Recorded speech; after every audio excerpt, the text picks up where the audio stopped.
for him and for the people that he wants to inspire. So I begin with this question, though, Jack. Why are you back at Davos? It's a long break for 7 years. I think my last trip here was year 2008. But I was coming for year 2001 for the Young Global Leader for Tomorrow. And remember, I never heard about the Davos when I came. But when I came, in the Switzerland, so many young people demonstrate. It was such a horrible thing that I was, and I asked them, why did they do it? They say, anti-globalization. And I say, why? Globalization is a great thing. Why people don't like it? And then we come all the way for 2 hours here. There's a machine gun. There's a people checking. I say, oh God, is that a forum or is it a prison we're gonna go? Is that? But when I joined the forum as the Young Global Leader, I was thrilled by so many ideas. For the first 3-4 years, I learned what does the globalization mean? What does the corporate citizenship mean? What about social responsibility mean? All these new ideas, and I see so many great leaders talking about leadership, and I benefit a lot. And the year 2008 and 2009, when the financial crisis came, I think it's better go back to work, because we can never win the world by talking. So go back, spend 7 years. Now I come back, I think it's time to do something return, because I learned so much. Let's talk 12 about years ago. So why I should not talking to the young global leader of today, sharing with them how we've gone through. Okay. So that was the thing. Let's start with where you are today. Just how big is Alibaba? How many people come every day? How many people come in a week? How fast is it growing? Yeah, we have over 100 million buyers visiting our site, shopping our site every day. And we created 100 million every day. We created 14 million jobs for China, directly and indirectly.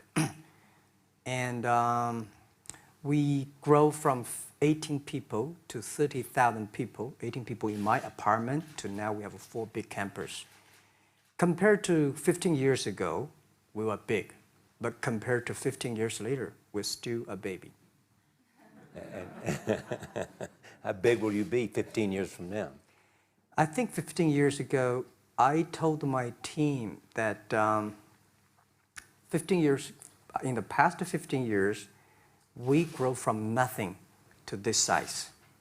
And 15 years later, I want people to know about Alibaba, know Taobao, because it's already everywhere.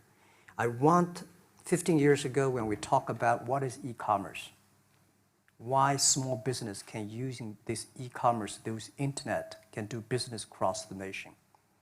And I hope 15 years later, people forget about e-commerce because they think it's like electricity. Nobody thinks it's a high tech today.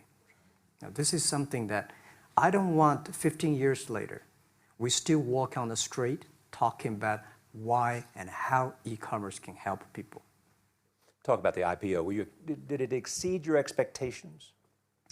Well, it's a pretty small IPO, 250. Yes. Yeah. The largest IPO in the history of Wall Street. We raised. And number 2 was a Chinese bank. Thank you. I remember year 2001, we went to raise some 5 million, 3 million venture capitalist dollars in the USA and got rejected. And I say we come back raising a little bit more. But I think, what we think more about is for $25 billion, how we can spend the money efficiently. Because this is not the money, this is the trust from the world, the trust from those people. They want to do better jobs to help more people. They want to have a good return. So I think gives me more pressure because when our market cap is bigger than IBM, For a certain day, we're bigger than Walmart. We're one of the top 10, 15 largest market cap company in the world. I told my team and myself, is that true? We're not that good. Because years ago, people say, Alibaba model is terrible. Does not make money, have this and that, all the big bad things, because Amazon is better, eBay is better, Google is better, and there's no such model like Alibaba in the USA. So I told myself and people, we were better than people thought. But today, when we are that big size, I said, no, we are not that good as people thought. We're just a company 15 years old. Average age is 27, 28 years old, young people. We're doing something that human beings have never tried. So I want to talk about the future. Let me take you back to when you were born in Hangzhou, where the headquarters still are. Yep. And your campus is there. You don't have a loot, don't move your loot. Your headquarters there. Yeah, you found it there, loot there. You grew up in the 60s. 64. Born in 64. That was the time of the Cultural Revolution. Yeah, it was the end of the Cultural Revolution. It was, well, my grandfather was a tiny landlord, was considered, after liberation, was considered to be a bad guy. So I was, I know how tough it was when I was a kid. You tried to get into 3 colleges. Mm-hmm. Each time they rejected you. No, I tried. There's an examination that young people, if you want to go to university, you have to take the examinations. So I failed 3 times. Right. But a lot of fail. I failed for funny things that I failed a key primary school test for 2 times. And I failed 3 times for the middle schools. And you will never believe in Hangzhou, my city, there's only 1 middle school that lasts only 1 year. It was changed from primary school to middle school because our graduates of our school, no middle school accept us because we were too bad. Yeah. They would become a middle school. What effect did it have, though, being rejected? Well, I think we have to get used to it. We're not that good. Even today, we still have a lot of people reject us. I think when I graduated from universities, and before I, for 3 years, I tried to fill in the universities. So I applied jobs for 30 times, got rejected. I went for a police, they said, no, you're not good. I went to even the KFC. When KFC came to China, come to my city, 24 people went for the job. 23 people were accepted. I was the only one guy. And we went for police. 5 people, 4 of them accepted. I was the only guy that I received it. So to me, being turned down, rejected. Oh, by the way, I told you that I applied for Harvard for 10 times, rejected. I know I'll be rejected. I just don't want to say that. Yeah, sorry now. 10 times you wrote them and said, I'd like to come to Harvard. Yeah. And then I told myself, someday I should go teach there, buddy. I think that can be arranged. Richard Nixon came to Hangzhou. Yeah. And after that, tourists flooded the place. Yeah. And that's how you learned English. Yeah. I really like I don't know why, at 12, 13 years old, that time I suddenly fell in love into the language, the English. And there's no place you can learn English at that time. There's no books, English books. So I went to the Hangzhou Hotel, now called Hangzhou Shangri-La Hotel, because that was the hotel can receive the foreign visitors. So every morning for 9 years, I showed them around as a free guide, and they taught me English. And I think that changed me. Today, I'm 100% made in China. I've never got a one-day train outside China. Yeah. And when people talk to me, say, Jack, how can you speak English like that? Why sometimes you talk like an Western guys? I think that was the 9 years. These Western tourists opened my mind because everything they told me, are so different from the things I learned from the schools and from my parents. So now I have a habit. Whatever I see, whatever I read, I use my mind. Think about it for 2 minutes. Is that how Ma Jun became Jack Ma? Actually, Jack, the name was given by a lady in tennis. She's a tourist. She came here and she said, came to Hangzhou. We become a pen friends. Ma Ring is so difficult to pronounce. So she said, do you have an English name? I said, don't. So can you give me an English name? She said, okay. She said, my father called it Jack. My husband called Jack. What do you think about Jack? I said, good. So I've been using that for that many years. Yeah. First visit to America, 1995? 1995, yeah. I come here for a project helping the local government to building up a highway. And you tried the internet. I tried the internet in Seattle. And in a building called the USA Bank. I don't know whether the USA Bank is still there or not, but it's a building. And my friend opened a small office, which is like only 10% bigger than this room. And there are a lot of computers in there. And he said, Jack, this is internet. I asked, what is internet? He said, search whatever you want. At that time, they used Mosaic, very slow, right? Yeah. And I said, I don't use it. I don't want to type because computer is so expensive in China. If I destroy it, yes, I cannot pay. He said, just to search it. So I searched the first word, beer. I don't know why, because it's easy to spell, baby. And I see beers from Germany, beers from USA, beers from Japan, but there's no beer from China. And I say, okay, type the second word is China. No data. Nothing. Nothing. And I said, 1995. 1995, no data about China.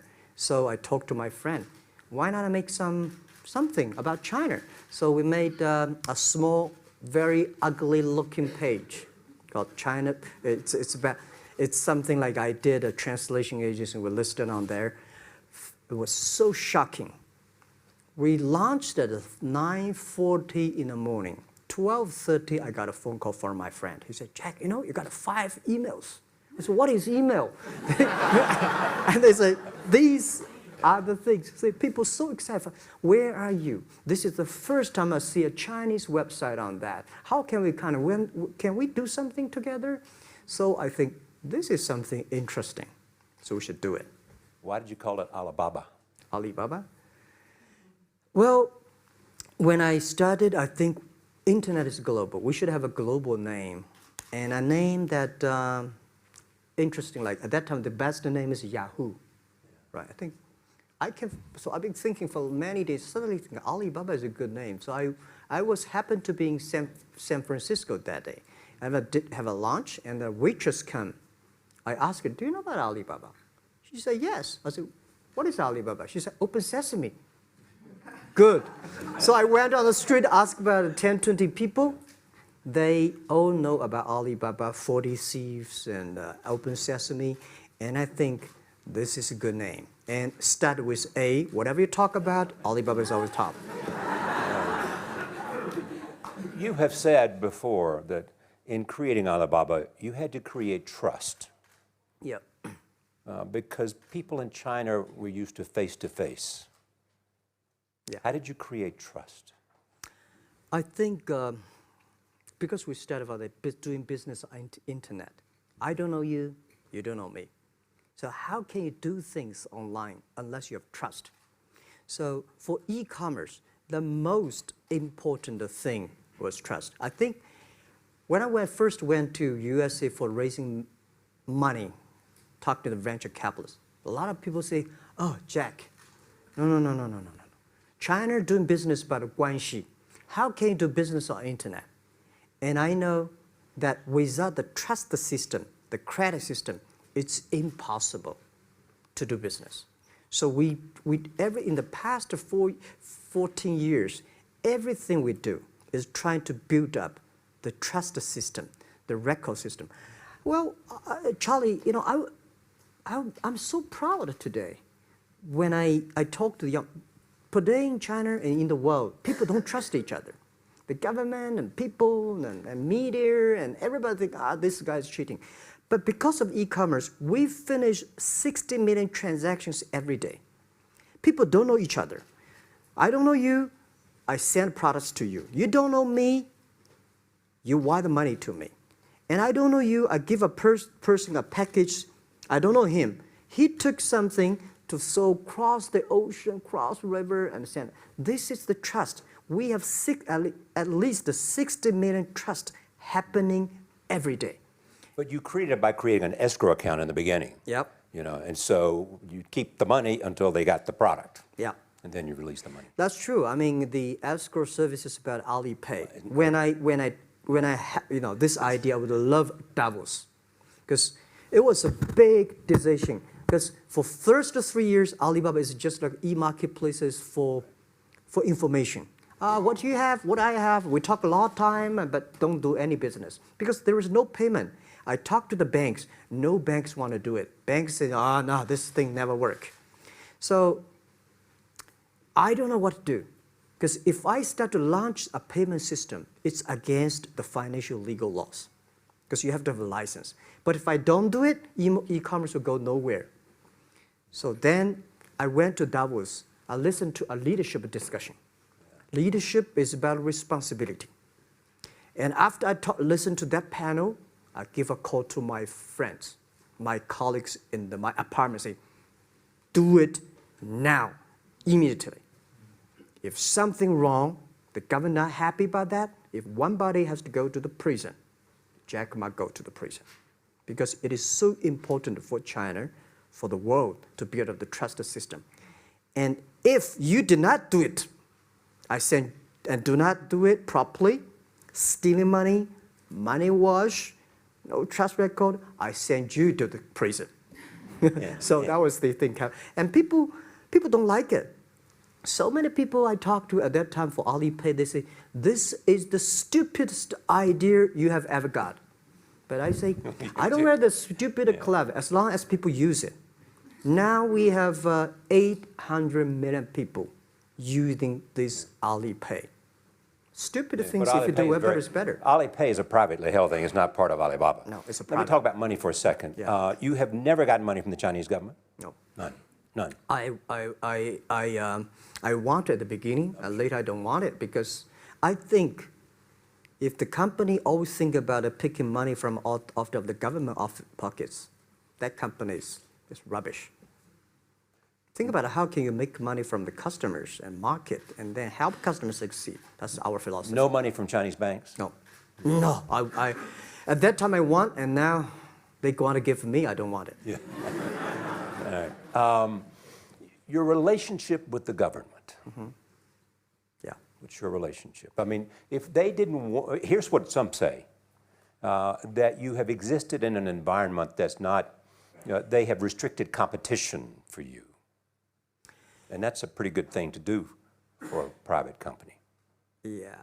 I think the relationship with the government for us is very interesting. For the first 5 years, because I've been working as a part-time jobber for a government organization called Ministry of Foreign Trade, 1997, for 14 months. And I learned that you should never rely on government organization to do e-commerce. And I started a business. I told my people and team, in love with the government, don't marry them. Respect them. And a lot of people say, well, government officers talking about internet, the censorship and this, that, and they worry about. I think it's the opportunity, it's a responsibility talking to them. Tell them how internet can help. So you tell them we create jobs. Oh yeah, I think a lot of people debate and fight against them. And in the first 12 years, anybody come to my office, I sit down, talking to them, how we can help economy, how we can create jobs, why China will improve by the internet. I think because internet at that time is new to any government. And if you convince somebody, and you have the chance. So today I'm very talkative. Probably this is why I talk to so many people. So, I mean, if the government comes to you and asks you to do something for them. Normally, when government comes say, Jack, can you do this project? I say no. I say no. I can introduce some friends who are interested in doing that for you. But if they continue to want me to do it, I say, okay, I do it, but I don't charge. I hope next time don't come to me again. But recently, we help some government organizations do it. For example, every Spring Festival, the train ticket is so difficult. Hundreds and thousands of farmers work in the cities. In the Spring Festival, they go to the hometown. But when they order tickets on the other way, the whole system crashed for 5 years. So I told my young people, go support them. Don't charge anything. Because I don't want to see millions of farmers go back to city and they cannot buy the tickets. So it's something that it's not for money. It's something it's not for the government. It's for the millions of people. They can buy tickets in the snowy night and they don't have to wait. They just use mobile phone, online, they get ticket. One way stop along the route to where you are in that big IPO was Yahoo. Jerry Yang gave you invested $1 billion. Yeah. $1 billion. Yeah. It turned out to be a pretty good investment for Yahoo. Yeah. But one time after another, you raised this money on your own outside of China with investors. Yeah, I'm very thankful for all the investors because 1999, year 2000, and even at the Yahoo time, a lot of people say this Jack is crazy. He's doing something that we don't understand. A lot of venture capitalists give you money because there is such a American model already there.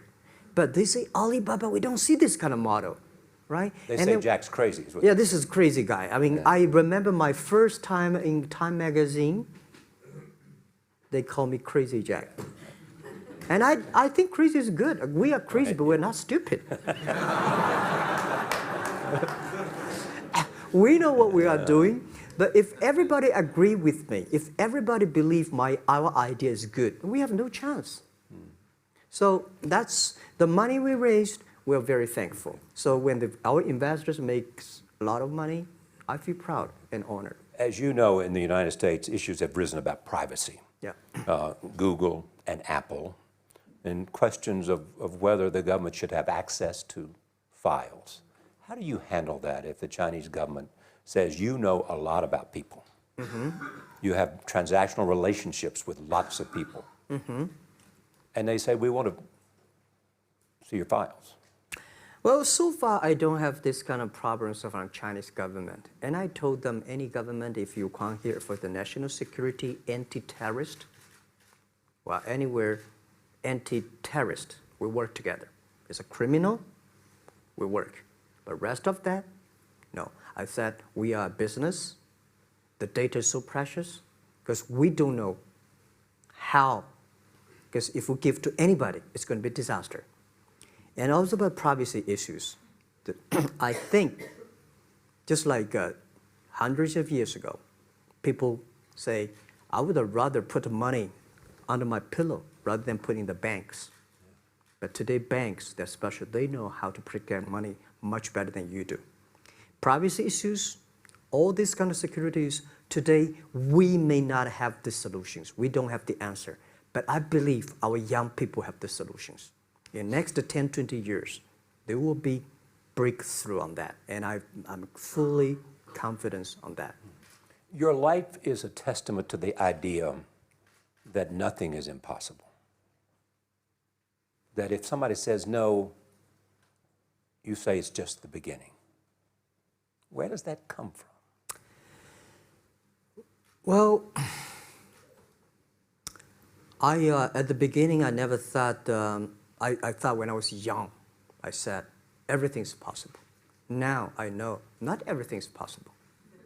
When you have something, you have to think about, you have to consider about the others. You have to consider about the customer, society, your employees, your shareholders, society. There are so many things that I think if you continue to work hard, there's possibility.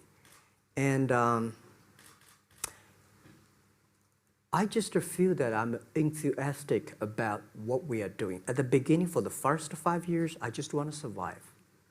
And 5 years later, I think... That's 2000, from 90... Yeah. But later, I think, wow, so many people's life changed. I was so excited, you know, for the first 3 years, we made zero revenue. Zero revenue. But we are so excited to continue to work. You know what happened? I remember many times when I go to a restaurant and have dinner, somebody came, when I was trying to pay the bill, the owner of the restaurant came to say, "Sir, your bill is paid by someone." And the small note say, "Hey, Mr. Ma, I'm your customer of Alibaba Group, Alibaba platform. I made a lot of money, and I know you don't make any money. I pay the bill for you." Yeah. And I remember one day that I was sitting somewhere in the coffee, somebody sending me a cigar. I don't smoke cigar, but there's a note, "Thank you very much, I'm your customer." And I remember in the Taobao days, I was at the Shangri-La Hotel in Beijing. When I get on the taxi, the man who opened the door for me, the boy at the gate, he said, "Jack, thank you very much. I'm service here. My girlfriend makes more money than I do on your site." And this is something that you know, that it's not amazing. If you don't do it, nothing's possible. If you try to do it, at least you have the hope. The revenue comes from advertising and a smaller amount from transactional fees. Yeah. Most of it from advertising. Tiny. Tiny from advertising? Tiny from advertising, tiny from transactions, because we need big mass. Now we have more than 10 million small business power sellers selling our site to everywhere. So the transactions we have is second after Walmart. So tiny. Second after Walmart. Yeah, tiny of the of the money already make us big. So, you know, second after Walmart, I remember one of the senior management of Walmart guys came to Hangzhou 5 years ago. He said, "Jack, you know, you did a great job," and blah, blah, blah. So I said, "Maybe in 10 years we'll be bigger than Walmart." He said, "Young man, you have a good hope." So we said, "I have to make a bet. I think in 10 years we'll be bigger than Walmart on the sales." Because if you want to have 10,000 new customers, you have to build a new warehouse and this, that. For me, 2 servers. What's your market cap versus Walmart today? I don't know, but don't maybe, either. yeah, some. It's close. I think so. Maybe we should check later. All right. Yeah. So where are you going? What does Jack want?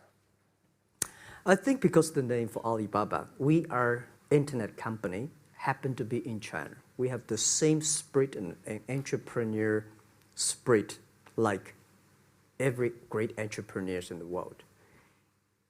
And I remember the day when I started Alibaba, we want to have a mission helping small business doing easier.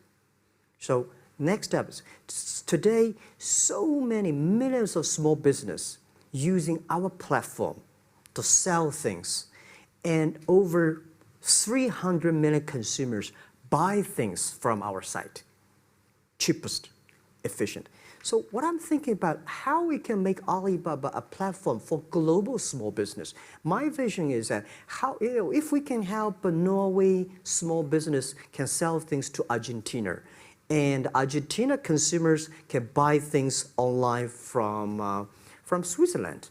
And we can build up, which I called, I don't know, maybe not right word, called EWTO.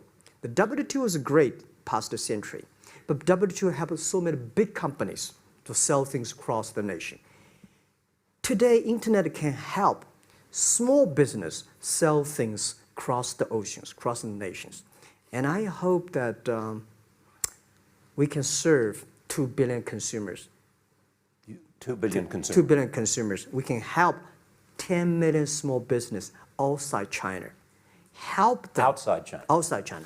Because we help the American farmers in Washington State almost 300 tons of cherries to China last year. Cherries. Before we sell, the ambassador of USA came to me and said, Jack, can you help us selling cherries? In China. I said, what cherries and the fruits? He said, why not? I said, why not? Let's try. So that when we start to sell cherries, the cherries still on the trees. So we started pre-order, 80,000 families order cherries online. So we pick up the cherries and ship into China. Within 48 hours, we sell the cherries.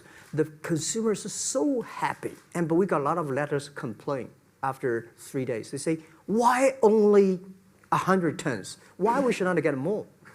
So we sell, 2 months ago, we helped the Costco. We sold 300 tons of nuts to China. So I'm thinking about if we can sell, we're also selling Alaska seafood to China. So if we can sell seafood, if we can sell the cherries, why we cannot help American and European small business selling things to China consumers? China needs that. So this is what I want to do is that 2 billion consumers, China, Asia, developing nations, how we can let them buy things globally. Alibaba rode with the millions of people that went from poverty to the middle class in China. I mean, you were right there growing as they grew and increased. When you look at the international markets, you're doing well in Russia? Yeah. How well? We do pretty good on Russia, and we do also pretty good at Brazil. In Brazil? Russia, I think now I don't know, we are if not the number 1, we're the number 2 or number 3 largest. E-commerce. E-commerce. I remember last year we had a campaign. The campaign is that a lot of Russian girls and boys want to buy things from China. You know how many days a Russian girl placed an order and received the products from China? 2 years ago, 4 months. Even that, people are so happy about all the thing. And last year, the campaign, within 1 week, we crashed the whole logistics system of Russia. All right. You were also seen in Hollywood. Yeah. What are you doing in Hollywood? Well, I like the Hollywood innovation and the digital background. I learned so much about the Hollywood movies, especially the Forrest Gump. You love Forrest Gump. I love Forrest Gump. Well, why do you like him? Simple. Never give up. Never give up. People thinking he's dumb, but he knows what he's doing. And I was very depressed the day, year 2002 or 3 in the States, when a bit earlier than that. I was very depressed when I could not find out a way for the internet. And then I watched the movie in my friend's home, Forrest Gump. When I see him, I think, this is the guy we should learn from. Believe what you're doing, love it, whether people like it, don't like it, be simple. And like the word, life is like a box of chocolate. You never know what you can get, right? I never know I would be here talking to you and talking to Charlie Rose. I never know. But today I made it. I told my people in my apartment 15 years ago, guys, we have to work hard, not for ourselves. If we can be successful, 80% of the young people in China can be successful. We don't have a rich father, powerful uncle. We don't have $1 from bank, 1 cent from government. Just work as a team. So what do you worry about? I worry about it today. Young people, a lot of young people lose hope, lose vision, and start to complain. Because we also have the same period. Because when it's not a good feeling being rejected by so many people. We also depressed, but at least later we find that the world has a lot of opportunity. How you see the world, how you catch the opportunity. So, in the Hollywood gives me a lot of inspiration. You know? But you were out there for business. You were out there because you want to make movies and sell them. I want to make the movie for business-wise. We are an e-commerce company. We have a lot of products that need logistic. But movie, TV, these are things you don't need logistic system. And movie probably is the best product that can help Chinese young people to understand. Because one thing I told the Chinese people, my friends, in American movie, all the heroes at the beginning, they look like a bad guy. But terrible things coming, they become a hero. And finally, they all survived. China, if you buy a hero, all the hero died. So, because only dead people become the hero. So nobody want to be the hero. So you want to change the Chinese definition of hero? Yeah, I want to say hero. Today we have so many heroes live in this world. Are you still writing these kung fu novels, or are you just reading them? I read them, and I start to write something. I think it's fun. The kung fu is something you start to think about something that you cannot do. But if you have some luck, if you continue to practice, if you got a good master, if you're a good team, you get expert. So at least to make me, when I'm busy, when I'm tired or frustrated, I read kung fu books. And yeah. You also travel with a Tai Chi. Am I saying that right? A trainer. Trainer. Tai Chi? Tai Chi. Tai Chi. Tai Chi, yeah. What does that do for you, other than keep you in good health? I love Tai Chi. Tai Chi is a philosophy about yin and yang. Yeah. Tai Chi is about how you balance, how you work, like a competition. People say when I compete with eBay, say, you hate eBay. No, I don't hate eBay. It's a great company. They come, I go. Tai Chi is like, you fight here, I go over there. You put it on the top, I go to down, right? So it's a balance, right? You are heavy, I'm small, When I'm small, I can jump. You're heavy, you cannot jump. So the Tai Chi is about a philosophy. I use Tai Chi philosophy in the business. Calm down. There's always way out. And keep yourself balanced. And meanwhile, don't try to because business is a competition is a fun. Business is not like a battlefield. You die or I win. Business, even if you die, I may not win. Right? So it's about fun. So Tai Chi gives me a lot of inspirations. But you want your life and you want this company, Alibaba, to change the world. And you're changing the world if, in fact, you provide a forum for buying and you enable people to earn a living. Yeah. But also, you believe that Alibaba ought to change the lives of women. So what are you doing?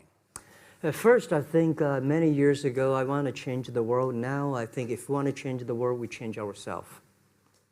Change ourselves is more important and easier than change the world. And second is that I want to improve the world. Because it changed the world, maybe Obama's job. Because my job is to making sure that my team are happy. Because my team are happy, they can make my customer happy. If my customer, they are all small business. When they're happy, we are happy. About women, one of the secret source for Alibaba's success is that we have a lot of women. What percentage of women among Alibaba employees? One day before, I think 2 or 3 months before we IPO, there's American journalist come to our company. She asked me a question. Jack, I've seen so many women in your company. I say, what's wrong? We have later we find that we have 47% of the employees of our company are women. How many? 40? 47% of our company are women. And we actually had a 51 because we acquired some company these days. They have more men, so balance that. But these are women in top-level positions? 33% of the management are women. And 24% of the senior management, very top level, are women. We have a women CEO, CFO, CPO, Chief People Officer, and we have everywhere. And I think so comfortable to working with them because women, in this world, if you want to win in 21st century, you have to making sure that making other people powerful, empower others, making sure the other people better than you are, then you will be successful. So I find the women, they think about the others more than they think about themselves. Right. Yeah, women think about the kids, husband, parents, much more than the man. And the user-friendliness. A couple of things I want to talk about before we go, because we have less than a couple of minutes. China today, are you worried the economy slowed down? No, I don't worry about it. I think China is doing, it's slowing down is much better than keep on 9%. China today is the second largest economy in the world. It's impossible to keep 9% of the growth. If China still keeps the 9% of the growth of the economy, there must be something wrong. You will never see the blue sky. And you will never see the quality. China should pay attention to the quality of the economy. China should not. So if we have a lot of influence, like the Hollywood movies, things, and we have the sports and these things in the GDP, will be much better. So I think, just like a human growth, this body can never grow. Certain time, the slow of growth of the body is slow, but you should grow your mind, grow your culture, grow your value, grow your wisdom. I think China is moving to that direction. And you saw Modi in India? Pardon? Did you see Modi in India? Not yet. I'm looking forward to that. So you'll go to India. Yeah. Finally, there's this. You're one of the world's richest people. Your company is one of the world's richest companies. What do you want beyond Alibaba? Well, about richest people, I was really not happy in the past 3 months when people say Jack Ma is the richest people of China. Global celebrity, they said. No, I'm not. When I started the business, you are. I never thought, because how many? Yeah, maybe I am. But I think 15 years ago, in my apartment, my wife was at that time one of the 18 founders. I asked her, "Do you want your husband to be a rich person?" I never said rich person in China, rich person in Hangzhou. Or you want your husband to be a respected person? She said, "Of course, respected." Because she never believed, and I don't believe we'll be rich people. We just want to survive. But I believe when you have $1 million, that's your money. When you have $20 million, you start to have a problem. You worry about inflation, which is stock to buy and this, that, had it come.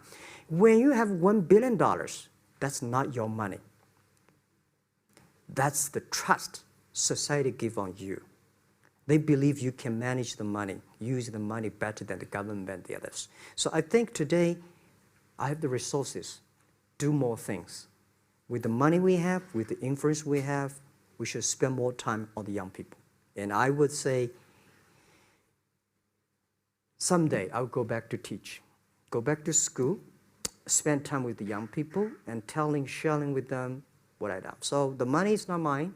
I just happily and having these resources, then I want to do a better job.